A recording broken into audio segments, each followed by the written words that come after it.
ஆன்மீக சொந்தங்கள் அனைவருக்கும் அன்பான காலை வணக்கம். நாம் நம்மளுடைய சேனலில் வரக்கூடிய பௌர்ணமி எத்தகைய சிறப்பு வாய்ந்தது அப்படிங்கிறத பற்றியும், இந்த பௌர்ணமி எப்போ ஏற்படுது, என்ன மாதிரியான மாற்றங்களை எல்லாம் ஒவ்வொரு ராசிக்காரர்களுக்கும் ஏற்படுத்தி கொடுக்க இருக்குது அப்படின்றத பற்றி தான் தொடர்ந்து நம்மளுடைய சேனலை நம்ம பார்த்துட்டு வந்துட்டு இருக்கோம்.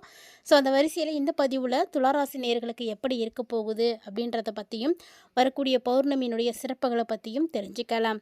வீடியோக்குள்ளே போகிறதுக்கு முன்னாடி நீங்கள் இன்னும் நம்ம சேனலை சப்ஸ்கிரைப் பண்ணாமல் இருக்கீங்க அப்படின்னா மறக்காமல் சேனலை சப்ஸ்கிரைப் பண்ணிக்கோங்க. கூடவே பக்கத்தில் இருக்கிற பெல் சிம்பிளையும் கிளிக் பண்ணிக்கோங்க.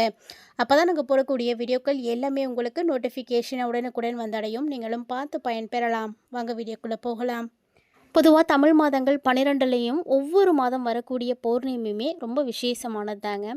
ஸோ அந்த மாதிரி தான் வரக்கூடிய தை மாத பௌர்ணமி பிப்ரவரி 1ஆம் தேதி ஞாயிற்றுக்கிழமை அன்னைக்கு உருவாகி இருக்கக்கூடிய இந்த பௌர்ணமி பார்த்திங்கன்னா தை மாதத்தில் வந்திருக்கக்கூடிய பௌர்ணமி பூசம் நட்சத்திரத்தோடு இணைந்து வந்திருக்கிறதுனால தமிழ் கடவுளான முருகப்பெருமானுக்கு உரிய அற்புதமான விரத நாளான தைப்பூச நாள் அன்னைக்கு தாங்க. ஸோ தைப்பூச விரதம் இருக்கக்கூடியவங்க எல்லாரும் பிப்ரவரி 1ஆம் தேதி அன்னைக்கு ஞாயிற்றுக்கிழமையில் தைப்பூச விரதம் இருந்து முருகனுடைய அருளாசியை வந்து கண்டிப்பாக பெற்றுக்கோங்க. ஏன்னா இந்த ஆண்டு நீங்கள் விட்டுட்டீங்க அப்படின்னா மீண்டும் அடுத்த ஆண்டு வரைக்கும் காத்திருக்கிற மாதிரி இருக்கும்.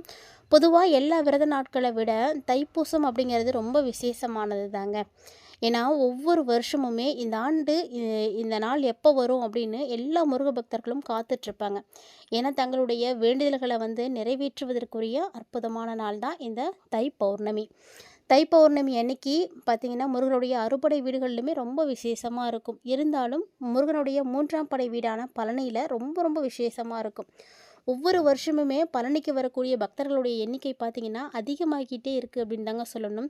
முருகன் அவங்களுடைய வாழ்க்கையில் பல்வேறு வகையில் அதிசயங்களை வந்து நிகழ்த்திட்டே இருக்கிறார் அப்படின்றது தான் உண்மை. ஏன்னா இந்த தை பௌர்ணமி தைப்பூச நாளில் மட்டும்தான் முருகனுக்காக விரதம் இருந்து பால் குடம் எடுக்கிறது, காவடி எடுக்கிறது, அழகு குத்துறது, பாத யாத்திரை வர்றது, இந்த மாதிரி ஒவ்வொருத்தருமே என்ன நேர்த்திக்கடன் வச்சுருக்காங்களோ அதை வந்து நிறைவேற்றுவாங்க. ஸோ இது நம்ம தமிழ்நாட்டில் இருந்து மட்டும் கிடையாதுங்க.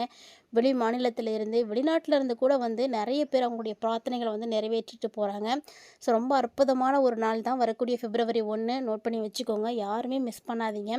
இந்த நாளில் முருகனை மட்டும்தான் வழிபாடு செய்யணுமா அப்படின்லாம் கிடையவே கிடையாதுங்க. எல்லா தெய்வங்களையும் வழிபாடு செய்யலாம்.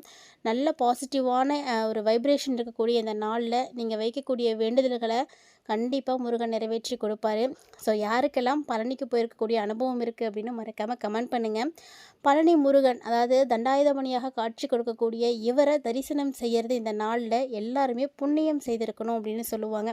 ஸோ புண்ணியம் செய்தவர்களால் மட்டும்தான் இந்த நாளில் முருகனை போய் தரிசனம் பார்க்க முடியுமா. ஸோ நீங்கள் பழனிக்கு போக தயாராக இருக்கீங்களா அப்படின்னு மறக்காமல் வந்து கமெண்ட் பண்ணுங்கள். ஏன்னா இந்த ஆண்டு பார்த்தீங்கன்னா பழனி முருகனை வந்து தரிசனம் செய்கிறதுக்காக பல விஷயங்களை கோவில் நிர்வாகம் வந்து செய்திருக்கு. அதாவது எல்லா பக்தர்களுமே ஈஸியாக வந்து முருகனை பார்க்கணும், எல்லாருமே ஒரே மாதிரி நிலையில் பார்க்கணும் அப்படிங்கிறதுக்காகவே எந்த சிறப்பு தரிசனமும் கிடையாதுங்க. எல்லாமே வந்து விலக்கி வச்சுருக்காங்க. ஜனவரி 31, பிப்ரவரி 1, 2 இந்த 3 நாளுமே வந்து எல்லாருக்குமே ஒரே தரிசனம் தாங்க. இலவச தரிசனத்தில் போய் தான் முருகனை வந்து தரிசிக்கணும். இது பார்த்திங்கன்னா பாமர மக்களும் எல்லாருமே வந்து எந்த பாகுபாடும் இல்லாமல் எல்லாருமே முருக பக்தர்கள் தான், எல்லாரும் ஒரே மாதிரியே தரிசிக்கணும் அப்படிங்கிறதுக்காக தான் கோவில் நிர்வாகம் இதை பண்ணியிருக்காங்க. அது மட்டும் இல்லாமல் கோவில் நிர்வாகம் பார்த்திங்கன்னா வரக்கூடிய பக்தர்களுக்காக எல்லா விதமான வசதிகளையுமே ஏற்பாடு செய்திருக்காங்க. ஸோ எல்லாம் பயப்படாமல் தைரியமாக போங்க. மேலும் பார்த்தீங்கன்னா இந்த நாளுக்காக தான் இவ்வளோ நாளாக நான் காத்துட்ருந்தேன் அப்படின்னு சொல்லக்கூடிய முருக பக்தர் யாராவது இந்த பதிவை பார்க்குறீங்க அப்படின்னா மறக்காமல் வீடியோக்கு ஒரு லைக் பண்ணி காட்டுங்க. ஓம் சரவண பவ அப்படின்ற மந்திரத்தை நீங்கள் மறக்காமல் கமெண்ட் பண்ணுங்கள். ஏன்னா இந்த மந்திரம் பார்த்திங்கன்னா அவ்வளவு அற்புதங்களை செய்யும். அதாவது வாய்ப்பு கிடைக்கிது அப்படின்னா உங்களுக்கு எப்போல்லாம் டைம் கிடைக்குதோ அப்போல்லாம் இந்த மந்திரத்தை சொல்லிக்கிட்டே இருங்க. இந்த மந்திரம் உங்களுக்கு நிகழ்த்தக்கூடிய அற்புதங்கள் உங்களுக்கே தெரியாது, அந்த அளவுக்கு இருக்கும். ஸோ உங்களுடைய எண்ணத்தாலையும் சரி செயலாலையும் சரி நீங்கள் நிறைய விஷயங்கள் நல்லது செய்கிறதுக்கு இந்த மந்திரம் வந்து ஒரு காரணமாக இருக்கும். ஸோ எப்போல்லாம் டைம் கிடைக்குதோ அப்போல்லாம் ஓம் சரவண பவ அப்படின்றத சொல்லுங்கள். எப்போல்லாம் வாய்ப்பு கிடைக்குதோ அப்போல்லாம் இந்த மாதிரியான மந்திரங்களை எழுதுங்க. இது எல்லாமே பார்த்திங்கன்னா உங்களையும் சரி உங்களை சுற்றி இருக்கக்கூடிய இடங்களையும் சரி ரொம்ப வந்து பாசிட்டிவாக வச்சுருக்கோம்.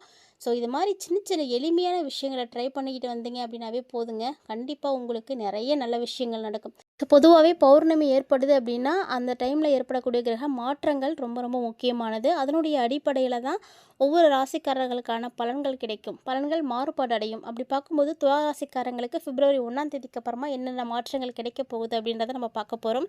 அதுக்கு முன்னாடி என்னென்ன கிரகநிலைகள் வந்து மாறுறாங்க அப்படின்றதையும் பார்த்து தெரிஞ்சுக்கலாம். இதுக்கு முன்னாடி நீங்கள் இப்போ தான் நம்ம சேனலை ஃபர்ஸ்ட் டைம் விசிட் பண்ணுறீங்க அப்படின்னா மறக்காமல் சேனலை சப்ஸ்கிரைப் பண்ணிக்கோங்க. பக்கத்தில் இருக்கிற பெல் சிம்லையும் கிளிக் பண்ணி வச்சுக்கோங்க. அப்போ தான் நாங்கள் போடுற வீடியோஸ் எல்லாமே உங்களுக்கு நோட்டிஃபிகேஷனை உடனுக்குடன் வந்தடையும். நீங்களும் பார்த்து பயன்பெறலாம். வாங்க இப்போ வீடியோக்குள்ளே போகலாம். துளாராசிக்காரங்களை பொறுத்த வரைக்கும் பிப்ரவரியில் அபரிவிதமான நன்மைகளை நீங்கள் அடைய போகிறீங்க அப்படின்னு தான் சொல்லணும். அதுக்கு முக்கியமான காரணம் என்ன அப்படின்னா இந்த காலகட்டங்களில் நிகழக்கூடிய கிரகநிலைகள் தாங்க.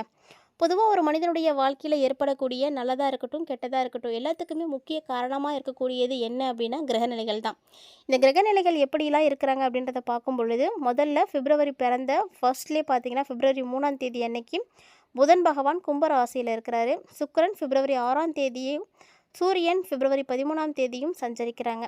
ஸோ செவ்வாய் பகவான் பார்த்தீங்கன்னா பிப்ரவரி 23ஆம் தேதிக்கு அப்புறமா கும்பராசியில் போய் பிரவேசிக்க போகிறாரு. பிப்ரவரி 26ஆம் தேதி கும்பராசியில் தன்னுடைய வக்ர பயிற்சியை தொடங்க போகிறாருங்க. ஸோ இந்த கிரகநிலைகளுடைய மாற்றங்கள் தான் உங்களுக்கு கூடுதலான அதிர்ஷ்டத்தை வந்து ஏற்படுத்தி கொடுக்க போகுது அப்படின்னே சொல்லணும். ஸோ அதை பற்றி தான் நம்ம பார்க்க போகிறோம். இந்த காலகட்டங்கள் துளாராசி நேயர்களுக்கு ரொம்ப ரொம்ப ஒரு அதிர்ஷ்டங்கள் கொடுக்க போகுது அப்படின்னு தான் சொல்லணும். அதாவது துளாராசிக்காரங்க பொதுவாகவே கடினமான உழைப்பாளிகள். இப்போ தான் நீங்கள் உழைப்புக்கான அங்கீகாரத்தையே வந்து பெற போகிறீங்க. உங்களுடைய கடினமான உழைப்புக்கான பலன்கள் எல்லாம் இப்போ முழுமையாக வந்து கிடைக்க ஆரம்பிக்கும். நிதி ரீதியாக கண்டிப்பாக துளாராசிக்காரங்களுக்கு இந்த மாதம் மிக மிக பெரிய வளர்ச்சிகள் எல்லாம் கிடைக்க போகுதுங்க. வேலையில் இருக்கக்கூடியவங்களாக இருக்கீங்க அப்படின்னா கூட நீங்களும் கவலைப்பட வேணாம். ஏன்னா உங்களுடைய திறமைக்கு இப்போ தான் அங்கீகாரம் கிடைக்கும். அதாவது வேலையில் உங்களுக்கு உயர்வுகள் கிடைக்கும். தொழிலதிபர்களுக்கு முக்கியமான ஒப்பந்தங்கள்லாம் கிடைக்கும். ஸோ நிறைய ஆதாயங்கள் இருக்குது. சுக்கிரனுடைய செல்வாக்கு பார்த்திங்கன்னா உங்களுடைய வாழ்க்கையில் தனிப்பட்ட அளவில் நல்ல மாற்றங்களை எல்லாம் கொண்டு வரப்போகுது. அதாவது உங்களுடைய தனிப்பட்ட வாழ்க்கையிலையும் சரி திருமண வாழ்க்கையிலையும் சரி சுக்கிரன் உங்களுக்கு நிறைய நன்மைகளை கொடுக்க போகிறாருங்க. இந்த மாற்றம் உங்களுக்கு நிச்சயமாக தேவையானது தான். அதாவது பார்த்திங்கன்னா எல்லா பிரச்சனைகளை வந்து தீர்க்கறதுக்கு ரொம்ப ரொம்ப உதவியாக இருக்கும் அப்படின்னே சொல்லணும். ஏன்னா சுக்கிரன் பலம் பெற்று 4 மற்றும் 5ஆம் இடங்களில் சஞ்சரிக்கிறாரு. இதனால் கணவன் மனைவிக்குள்ளே இருக்கக்கூடிய அந்யோன்யம் பார்த்திங்கன்னா அதிகமாக இருக்குங்க. எந்த ஒரு பகை இருந்தாலும் எந்த ஒரு மனஸ்தாபம் இருந்தாலும் எல்லாம் மறைஞ்சு போகும். கண்டிப்பாக துளாராசிக்காரங்களே இந்த மாதத்தில் உங்களுக்கு புதுசாக வீடு கட்டுறதுக்கான யோகம் கிடைக்குது. புதுசாக வாகனம் வாங்குறதுக்கான யோகம் இருக்குது. ஒரு சிலருக்கு வீடு மாறுறதுக்கான வாய்ப்புகள் கிடைக்கிது. இது மட்டும் இல்லாமல் 6ஆம் இடமான உபஸ்தானத்தில் சனி பகவான் இருக்கிறார். இந்த உபஜயஸ்தானத்தில் சனி பகவான் இருக்கிறதுனால துளாராசிக்காரங்களுக்கு வெளிநாடு போகிறதுக்கான வாய்ப்புகள் கிடைக்கும். திடீர் பண வரவு இருக்குது. ஆனால் மருத்துவ செலவுகள் அப்படின்றது கண்டிப்பாக குறையும். உங்களுக்கு என்ன குறைபாடுகள் இருந்தாலும் அது தானாகவே வந்து சரியாக போகும். அந்த அளவுக்கு இந்த காலகட்டங்கள் உங்களுக்கு ரொம்ப அற்புதமாக இருக்குது. 11ஆம் இடத்துல கேது இருக்கிறார் அப்படின்றதுனால எதிர்பார்த்த இடத்துல இருந்து வர வேண்டிய பணம் இப்போ உங்கள் கைக்கு வந்து சேர்ந்துடுங்க. ஸோ உங்களுக்கு பண தேவைகள் எவ்வளவு இருந்தாலும் பூர்த்தியாகும். பணத்துக்கு எந்த வகையிலும் பிரச்சனை இருக்காது. குரு பார்த்தீங்கன்னா பலம் பெற்று 9வது இடத்துல இந்த மாதம் முழுக்க இருக்க போகிறாரு. ஸோ தடைப்பட்ட திருமணங்கள் கூட எந்த தடையும் இல்லாமல் இனி வந்து நடக்க ஆரம்பிக்கும். புதுசாக தொழில் செய்யணும்னு நினைக்கிறீங்கன்னா கூட துளாராசிக்காரங்க செய்யலாங்க. புதிய தொழிலில் முதலீடுகள் செய்கிறது உங்களுக்கு மனசுக்கு ரொம்ப சந்தோஷத்தை கொடுக்கும். பணமாக இருக்கட்டும் ஆபரணமாக இருக்கட்டும் இது எல்லாமே வாங்குறதுக்கான வாய்ப்புகள் கிடைக்கும். அதாவது துளாராசிக்காரங்களுக்கு இனிமேட்டுக்கு பார்த்தீங்கன்னா செல்வாக்கு அதிகரிக்க ஆரம்பிக்கும். எதெல்லாம் உங்களை விட்டு போணுச்சோ அதெல்லாம் இப்போ உங்களை தேடி வருங்க. என்னெல்லாம் நீங்கள் பேரை இழந்திருக்கீங்களா, புகழை இழந்திருக்கீங்களா, மரியாதை இழந்திருக்கீங்களா, செல்வாக்கு இழந்திருக்கீங்களா, எல்லாமே இப்போ உங்களுக்கு திரும்ப கிடைக்கும். எதெல்லாம் உங்களுக்கு இல்லை அப்படின்னு நீங்கள் கவலைப்படுறீங்களோ அதெல்லாம் இப்போ ஒன்று ஒன்றா உங்களுக்கு வந்து கிடைக்க போகுது. ஸோ இது வந்து துளாராசிக்காரங்களுக்கு கண்டிப்பாக ஏற்படக்கூடிய மாற்றம் தான். இந்த ஆண்டுலேருந்தே உங்களுக்கு ரொம்ப நல்லா தான் இருக்குது. 2026 இருந்தே துளாராசி நேயர்கள் நல்ல மாற்றங்களை தான் வந்து சந்திக்க போகிறீங்க. இது காலகட்டங்கள் உங்களுக்கு அப்படி தான் இருக்குது. ஸோ இந்த மாதத்தில் 4ஆம் தேதி வரைக்கும் மட்டும்தான் புதன் வந்து 4வது இடத்துல பலமாக இருக்கிறாருங்க. அதுக்கப்புறமா புதன் பார்த்திங்கன்னா 5வது இடத்துக்கு போயிடுவார். அது மட்டும் இல்லாமல் பலவீனப்படுறாரு. ஸோ இந்த டைமில் உங்களுக்கு ஞாபக மறதி கொஞ்சம் அதிகமாகவே இருக்கும். அதனால் அதிகமாக பணம் வந்து புழங்குறீங்க அப்படின்னா பார்த்து கவனமாக இருந்துக்கோங்க. இல்லை அப்படின்னா நீங்கள் மறந்துட்டு பண இழப்புகளை வந்து பார்க்குற மாதிரி இருக்கும். ஸோ ஒருத்தங்கள்ட்ட யார்கிட்டையும் நீங்கள் பணம் கொடுத்துருக்கீங்க இல்லை வாங்கணும் அப்படின்னா கூட கரெக்டாக ஹேண்டில் பண்ணிக்கோங்க. எவ்வளோ கொடுத்துருக்கோம் என்ன அப்படின்றத நோட் பண்ணி வச்சுக்கிறது ரொம்ப நல்லது. இந்த டைமில் இந்த ஞாபக மறதி தான் உங்களுக்கு இப்போ ஒரு சில பிரச்சனைகளை கொடுக்கும். பார்த்து கவனமாக இருந்துக்கோங்க. மேலும் செவ்வாய் பலவீனமாக இருக்க போகிறாருங்க. 4 மற்றும் 5வது இடத்துல இருக்க போகிறாரு. ஸோ இந்த டைமில் உங்களுக்கு என்ன வேணால் முன்கோபங்களும் அதிகமாக இருக்கும். அதனால் தேவையில்லாத பிரச்சனைகளை வந்து ஏற்படுத்தும். ஸோ இந்த காலகட்டங்களில் நீங்கள் என்ன பண்ணணும் அப்படின்னா கொஞ்சம் அமைதியாக தான் இருக்கணும். சகோதர சகோதரிகளிடமும் கொஞ்சம் விட்டு கொடுத்து போங்க. தேவையில்லாத சண்டை சச்சரவுகள்லாம் வேண்டாம். இந்த காலகட்டங்கள் இந்த சின்ன விஷயங்கள்ல மட்டும் நீங்கள் கவனத்தை செலுத்துனீங்க அப்படின்னா துளாராசி நேயர்களுக்கு கிடைக்கக்கூடிய வாய்ப்புகளும் சரி, அதிர்ஷ்டங்களும் சரி ரொம்ப ரொம்ப நிறைய நிறைய அப்படின்னு தான் சொல்லணும். ஸோ நிறைய நல்ல விஷயங்கள் நடக்குது அப்படின்றதுனால உங்களுக்கு பிரச்சனைகள் அப்படின்னு பெருசாக இருக்காது. சூரியன் பார்த்தீங்கன்னா இந்த மாதம் 4 மற்றும் 5ஆம் இடங்களில் பலவீனமாக இருக்கிறாருங்க. அதனால் அரசாங்கத்தில் பகைகள் வேறுபடும், வீண் வம்பு வழக்குகள்லாம் வரும். தந்தைக்கிட்டவும் கொஞ்சம் கனிவாக தான் நீங்கள் நடந்துக்கணும். இல்லைனா வாக்குவாதங்கள் அதிகரிக்க ஆரம்பிக்கும். தேவையில்லாத குடும்ப பிரச்சனைகள்லாம் உருவாகும். பார்த்து நடந்துக்கோங்க. ராகு பலவீனமாக 5வது இடத்துல இருக்கிறார் அப்படின்றதுனால பங்காளிகளுக்குள்ள தேவையில்லாத மனஸ்தாபங்கள்லாம் ஏற்படும். பூர்வீக நிலப்பிரச்சனைகள் இருக்குது அப்படின்னா அதெல்லாம் இப்போ நீங்கள் சந்திக்கிற மாதிரி இருக்கும். ஸோ இந்த விஷயங்கள் எல்லாத்துலேயுமே கவனமாக இருந்துக்கோங்க. மற்றபடி உங்களுடைய வாழ்க்கை ரொம்ப வளமாக இருக்கும். நம்பிக்கையோடு இருங்க. இந்த காலகட்டங்கள் உங்களுக்கு ரொம்பவே நல்லது நடக்கிறதுக்காக வரக்கூடிய அமாவாசையாக இருக்கட்டும், பௌர்ணமியாக இருக்கட்டும், இந்த திதிகளில் கண்டிப்பாக உங்களுடைய குடும்பத்தோடு நீங்கள் குலதெய்வ கோவிலுக்கு போயிட்டு வாங்க. கண்டிப்பாக உங்களுக்கு நல்லது நடக்கும். குலதெய்வ கோயிலுக்கு போக முடியாதவங்க, அந்த சூழ்நிலையில் இருக்கக்கூடியவங்க அப்படின்னா வீட்டிலேயே நீங்கள் மனசார குலதெய்வத்தை நினைத்து பிரார்த்தனை செய்துக்கோங்க. நடப்பது எல்லாம் நல்லதாகவே இருக்கும். இந்த பதிவு உங்களுக்கு பிடிச்சிருந்தது அப்படின்னா லைக் பண்ணி ஷேர் பண்ணுங்கள். மறக்காமல் கமெண்ட் பண்ணுங்கள். மேலும் இது போல் சுவாரஸ்யமான நிறைய ஆன்மீகம் சார்ந்த தகவல்களோட மற்றும் ஒரு தலைப்பில் சந்திக்கலாம்.